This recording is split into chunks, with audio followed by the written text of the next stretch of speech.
Not every lobbying group lobbies to get more money for themselves. A few just believe in something and fight for that.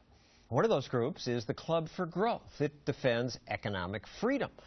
It's supported by some businesses and rich people, but the Club for Growth opposes all special favors to business and all bailouts. It opposed the Wall Street bailout, the auto bailout, Fannie Mae, Freddie Mac, and so on. They lobby to unseat big government politicians, including Republicans. When Senator Arlen Specter supported the stimulus and later Obamacare, backed his opponent, Pat Toomey, who eventually became a senator. When Florida Governor Charlie Crist endorsed the stimulus package and then ran for the Senate, the club ran ads like this. We know that it's important that we pass a stimulus package. Tell Governor Crist to work on fixing Florida's economy, not passing more debt to our children. The club supported Marco Rubio, who defeated Governor Crist. And now they're fighting the Export-Import Bank. Good. Barney Keller works for the club, and I admit I've been fans of you guys for a long time, attended some of your meetings. So might this really be a turning point when Republicans stop feeding at the trough and say, enough already?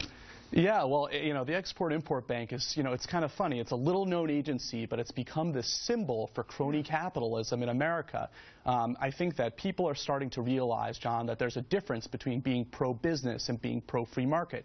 Those two things are not always the same, and that's what we've seen over this debate in the Export-Import Bank, is that on one side you have, the Chamber of Commerce or the Chamber of Crony Capitalists that supported the stimulus and the Wall Street bailout. Well, they're more than that. They do some good things. They do some good things, and we agree with them a lot of stuff, but they also, support big government programs a lot of times, like the Export-Import Bank. And on the other side, you have groups like us, the pro-free market side, that believes that, economic freedom leads to wealth and prosperity for all Americans. And that's why we got to stop things like the Export-Import Bank. Expand on the example Tim Carney started to give. Exxon got funding after paying for a trip for some Exim Bank employees.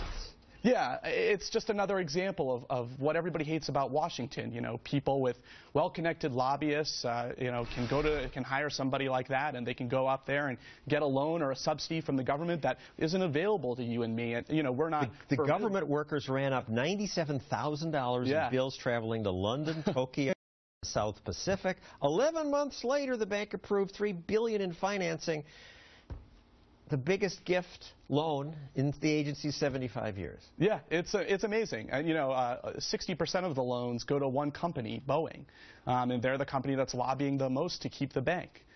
So it's what's wrong with Washington, John. I mean, it's part of why Americans don't trust politicians anymore. It's because there's a lot wrong with Washington. There's a lot wrong. Part of it, yeah. Wrong, of course. Just one more example where John Boudreaux talked about. You can see the jobs gained. It's harder to see the jobs lost. Right.